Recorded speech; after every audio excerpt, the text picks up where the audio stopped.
Good morning students, very good morning. कैसे हैं आप सभी?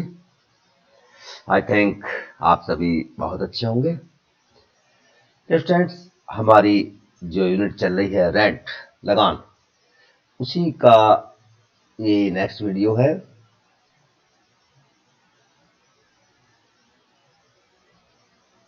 हम अध्ययन कर चुके थे मॉडर्न थ्योरी ऑफ रेंट, लगान का आधुनिक सिद्धांत।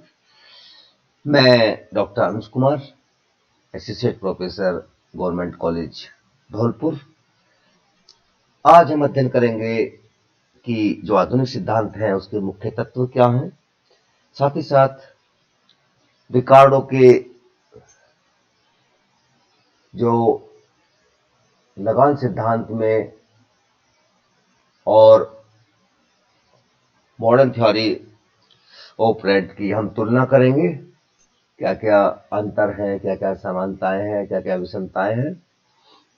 साथ ही साथ लगान और कीमत के संदर्भ में आपस में क्या संबंध है, relationship between rent and price, उसमें हम रिकार्डो के मत और जो आधुनिक मत है उसका अध्ययन करेंगे। तो सर्वप्रथम हम देखते हैं features of modern theory of rent, लगान के जो आधुनिक सिद्धांत है उसके मुख्य तत्व क्या है। इसमें यदि हम देखें तो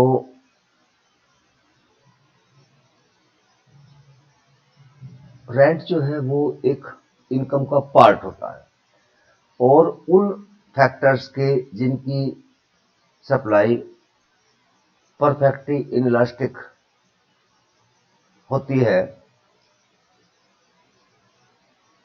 उनकी हम बात करते हैं, क्योंकि हम जानते हैं कि ना तो कोई फैक्टर परफेक्टली इनइलास्टिक होता है, ना परफेक्टली इलास्टिक होता है, अर्थात ना तो कोई पूर्णतः अवशिष्ट होता है और ना ही पूर्णतः विशिष्ट होता है।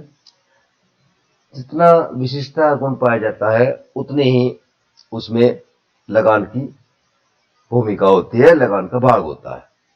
क्योंकि आधुनिक अर्थशास्त्री मानते थे कि लगान साधन की विशिष्टता का भुगतान है। यदि पूर्णतः विशिष्ट है साधन तो उसके सारी की सारी आय जो है वो लगान होगी, और यदि पूर्णतः अविशिष्ट है तो उसको लगान प्राप्त नहीं होगा। इन चीजों का अध्ययन हम कर चुके थे। लगान के आधुनिक मत के अनुसार लगान का निर्धारण हम करते हैं जो हमारी वास्तविक आय है और स्थानांतरण आय या अवसर लागत के अंतर के आधार पर करते हैं। आधुनिक अर्थशास्त्र के अनुसार लगान उत्पन्न होने का प्रमुख कारण क्या है? लगान प्रमुख कारण है कि साधन परफेक्टली इलास्टिक हो या लेस इलास्टिक हो। क्योंकि परफेक्टली इलास्टिक नहीं होते हैं साधनों की पूर्ति, अंशतः लोचदार होती है, अंशतः बेलोचदार होती है, या साधन अंशतः विशिष्ट होते हैं, अंशतः अविशिष्ट होते हैं। तो जब जो साधन जितना विशिष्ट होगा उसको उतना ही लगान प्राप्त होगा।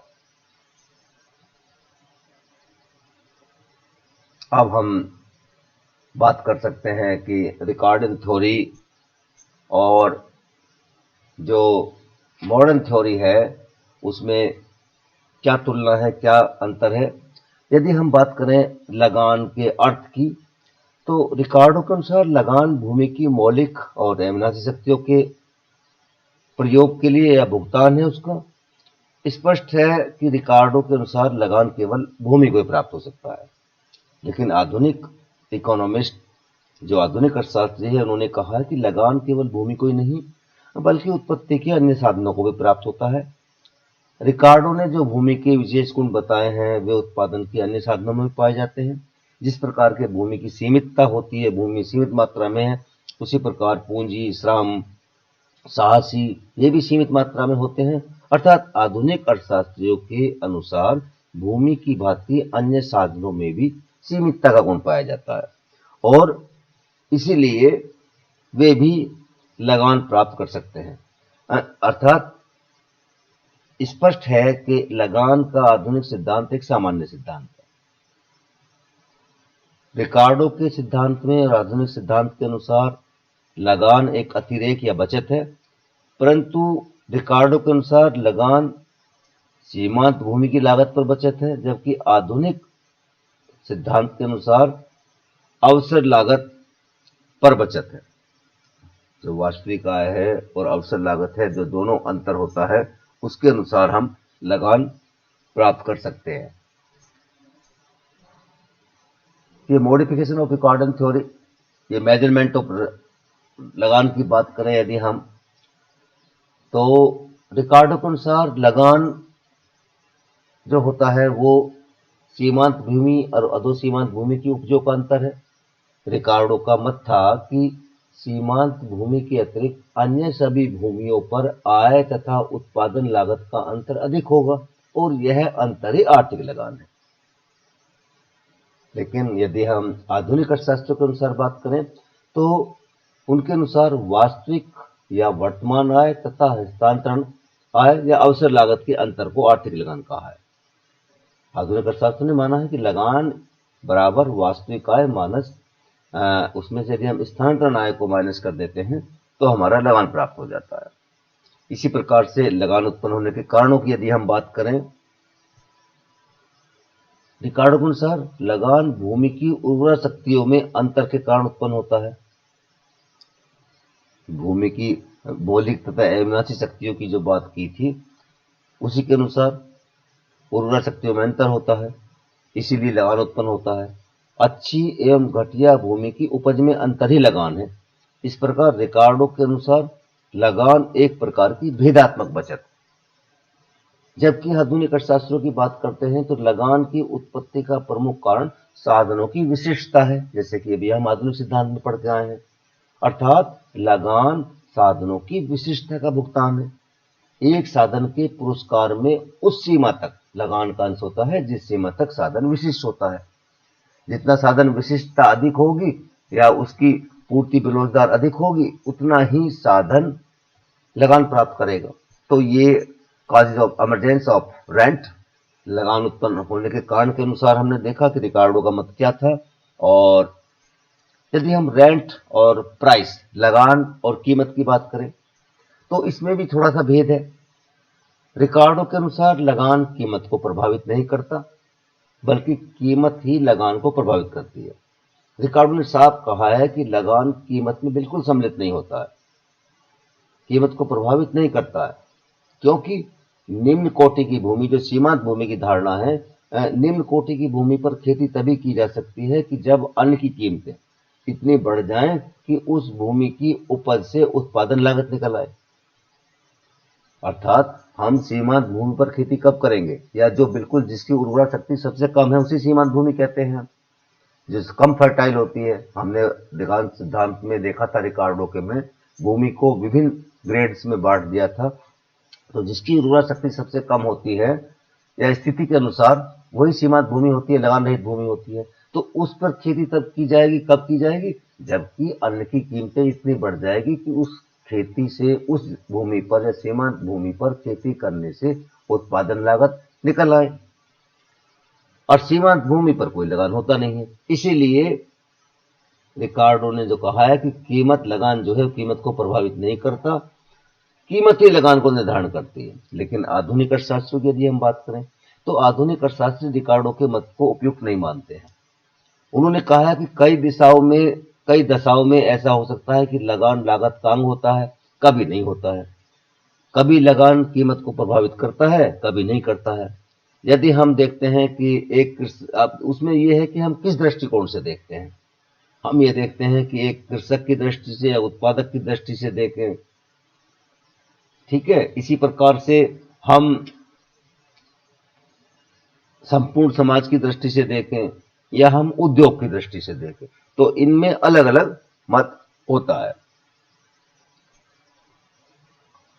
अब बात करते हैं हम रेंट और प्राइस की। लगान तथा कीमत में संबंध।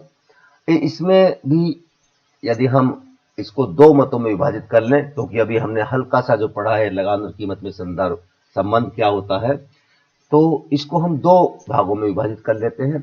एक तो रिकॉर्डियन व्यू, एक मॉडर्न व्यू। अर्थात लगान के और कीमत का जो संबंध है, रिलेशन है आपस में, उसमें रिकॉर्डों का क्या मत था और जो आधुनिक अर्थशास्त्री हैं उनका क्या मत था। यदि हम सबसे पहले रिकॉर्डियन मत या रिकार्डो के मत की बात करें, तो रिकार्डो ने लिखा है कि अनाज की कीमत इसलिए ऊंची है कि लगान ऊंचा है, अपितु कीमत ऊंची होने का कारण लगान दिया जाता है। Corn is not high because rent is paid, but rent is paid because corn is high. Ricardo ने साफ कहा है कि अनाज की कीमत पर लगान का तनिक भी प्रभाव नहीं पड़ता है, बल्कि लगान ही अनाज की कीमत पर प्रभाव डालता है। इस प्रकार रिकार्डो के दो मत हो गए। एक तो यह कि लगान कीमत निर्धारण नहीं करता, अर्थात यह कृषि उपज की कीमत का अंग नहीं है। दूसरी बात क्या होगी? दूसरी होगी कीमत ही लगान का निर्धारण करती है, अर्थात कृषि उपज की कीमत लगान पर प्रभाव डालती है। अब यदि हम दोनों को अलग अलग अध्ययन करें, तो पहली बात है लगान कीमत निर्धारण नहीं करती, अर्थात कीमत का अंग नहीं होती है लगान। रिकार्डो के अनुसार कृषि उपज की कीमत सीमांत भूमि या लगान रहित भूमि के उत्पादन व्यय द्वारा निर्धारित होता है, जैसा कि अभी हमने देखा। और चूंकि सीमांत भूमि या लगान रहित भूमि पर कोई लगान नहीं लिया जाता, अतः लगान अनाज की कीमत में सम्मिलित नहीं होता। भाई कीमत किससे निर्धारण हुआ? सीमांत भूमि की उपज से, सीमांत भूमि की लागत से। अब सीमांत भूमि पर कोई लगान है नहीं, इसलिए लगान कीमत में सम्मिलित होता नहीं है। या ये कह सकते हैं कि लगान कीमत का निर्धारण नहीं करता। इसको हम इस प्रकार से सिद्ध कर सकते हैं, दूसरी तरह से भी रिकार्डो ने रखा है कि लगान आय और लागत का अंतर है, परंतु आय कीमत पर निर्भर करती है। आय किस पर निर्भर करेगी? कीमत पर। अतः लगान को जानने के लिए हमें कीमत और लागत दोनों का पता होना आवश्यक है। इसलिए जब तक पहले कीमत का निर्धारण न हो जाए, लागत ज्ञात न हो जाए, तब तक नहीं बताया सकता कि लगान कितना होगा। इसलिए कीमत का निर्धारण पहले हो गया, इसलिए कीमत लगान में सम्मिलित होने का प्रश्न ही नहीं उठता है। यदि हम दूसरी बात करें कि कीमत ही लगान का निर्धारण करती है, अर्थात कृषि उपज की कीमत लगान पर प्रभाव डालती है, तो इसमें रिकार्डो का मत था कि लगान का उदय उस समय होता है जबकि अच्छी भूमि की अपेक्षा उससे कम भूमि, सेकंड ग्रेड की या थर्ड ग्रेड की भूमि पर कृषि करना प्रारंभ हो जाए। किंतु कम अच्छी भूमि पर उत्पादन कब किया जाएगा, कृषि कब की जाएगी कि जबकि अन्न की कीमत या कृषि उपज की कीमत इतनी बढ़ जाए कि खराब भूमि की उपज से भी उसकी उत्पादन लागत निकल आए। यदि कीमत नहीं बढ़ती है तो कम अच्छी भूमि खेती नहीं होगी उस पर, और ऐसे में अच्छी भूमि पर लगान उत्पन्न नहीं होगा। अर्थात स्पष्ट है कि कीमत में वृद्धि होने पर ही लगान का प्रादुर्भाव होता है, लगान का उदय होता है, लगान जनरेट होता है। अर्थात जैसे जैसे कृषि उपज की कीमत बढ़ती जाती है, कृषि उपज की कीमत बढ़ेगी, जैसे जैसे मांग बढ़ेगी उसकी, वैसे वैसे कम अच्छी भूमि प्रयोग होता जाएगा और उस भूमि से अच्छी भूमि पर क्रम से लगान बढ़ता जाएगा। तो सीधी सी बात है कि कीमत पहले बढ़ती है, लगान उसके बाद में उदय होता है। तो ये रिकार्डन मत है। इसी में छोटा सा मत यदि हम ये मॉडर्न व्यू देखें, मॉडर्न व्यू से एक अर्थशास्त्री हुए हैं, मेरा ध्यान आ रहा है, डेवनपोर्ट। उन्होंने इस संबंध में अपना कहा था कि न तो लगान का प्रभाव कीमत पर पड़ता है और न ही कीमत का प्रभाव लगान पर पड़ता है, बल्कि लगान तथा कीमत दोनों पर ही भूमि की उपज की मांग एवं पूर्ति की सापेक्षिक प्रभाव पड़ता है। जो अन्न है, भूमि की जो उपज है, उसकी मांग व पूर्ति कितनी है, उस पर सापेक्षिक प्रभाव पड़ता है, दोनों पर, लगान पर भी और कीमत पर भी। यदि भूमि की उपज की मांग उसकी पूर्ति की अपेक्षा अधिक है, मांग अधिक है, तो क्या होगा? कीमत और लगान दोनों अधिक होंगे। और यदि मांग पूर्ति की अपेक्षा कम है, तो कीमत और लगान दोनों कम होंगे। तो ये डेवनपोर्ट का मत था कि जो भूमि की उपज है, उसकी मांग व पूर्ति की शक्तियां जो है निर्धारण करती हैं लगान का और कीमत का, वस्तु की कीमत का। अब हम मॉडर्न व्यू की बात करते हैं, आधुनिक मत की बात करते हैं। आधुनिक मत के अनुसार यदि हम देखें, इसमें 3 मत हैं कि ऐसा हो सकता है कि लगान कीमत को प्रभावित करता है या नहीं करता है।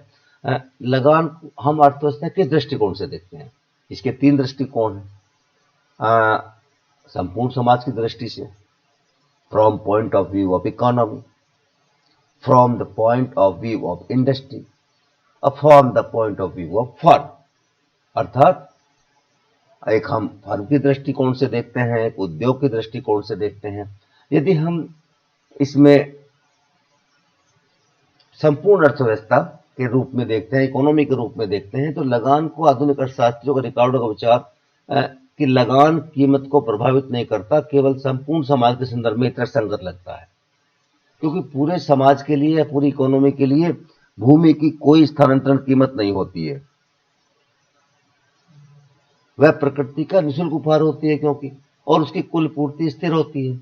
अतः संपूर्ण समाज की दृष्टि से या संपूर्ण इकोनॉमी की दृष्टि से हम यदि बात करते हैं तो भूमि की समस्त आय एक बचत है, अर्थात लगान है, और इसलिए वह लागत में प्रवेश नहीं करती है और कीमत को प्रभावित नहीं करती है।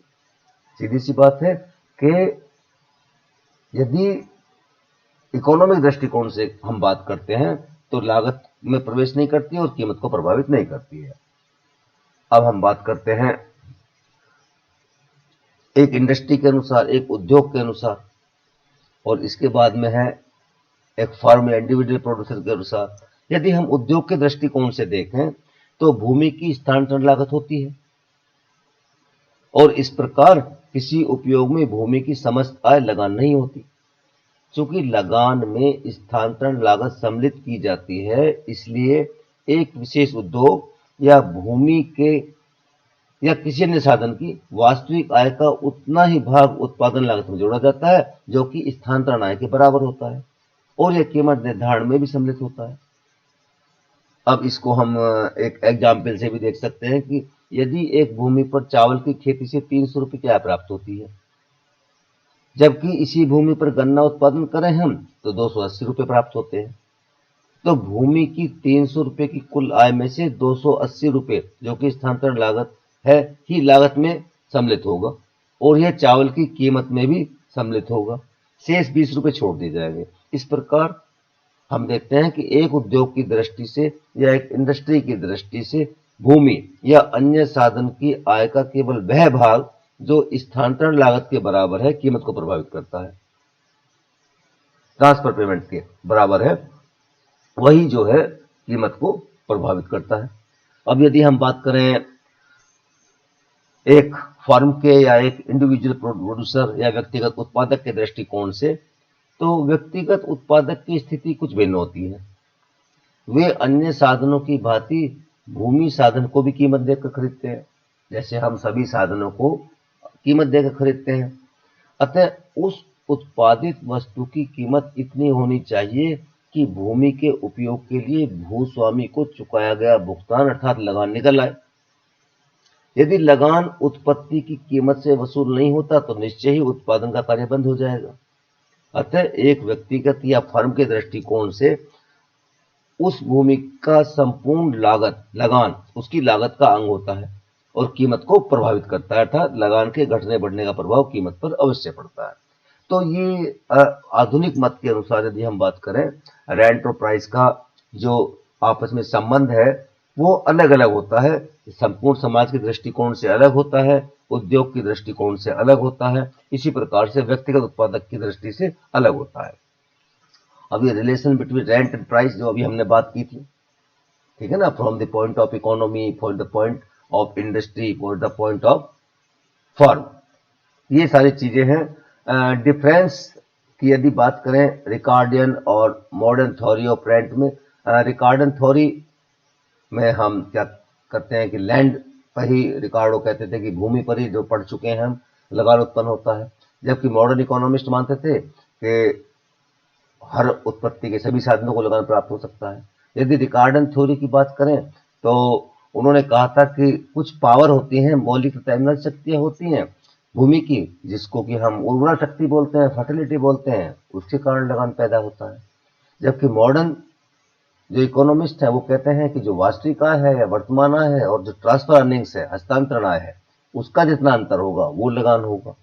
इस प्रकार से यदि हम रिकॉर्डों की बात करें तो कि वो प्राइस में सम्मिलित नहीं होता है, जबकि मॉडर्न थ्योरी के अनुसार हम देखना पड़ता है कि किस प्रकार से हम देखते हैं, अर्थव्यवस्था के संपूर्ण अर्थव्यवस्था के दृष्टिकोण से देखते हैं, उद्योग के दृष्टिकोण से देखते हैं या व्यक्तिगत उत्पादक के दृष्टिकोण से देखते हैं। तो लगान कीमत को प्रभावित करता है नहीं करता है, ये इस बात पर डिपेंड करता है आधुनिक मत के अनुसार कि हम लगान और कीमत का संबंध किस रूप में कर रहे हैं, किस विवेचना के रूप में कर रहे हैं। ये हमारा यहाँ पर समाप्त होता है रेंट का टॉपिक जो आधुनिक मत है। Dear students, thank you very much. यदि आपको कुछ समझ में नहीं आया है तो आप मुझसे संपर्क अवश्य कर सकते हैं। मेरा नंबर आपके पास है, मुझे फ़ोन करें, हम पुनः इसको रिपीट करेंगे, पुनः इसका अध्ययन करेंगे और अपना ध्यान रखिएगा। आप इस समाज के लिए, इस देश के लिए बहुमूल्य हैं। Okay, thank you very much.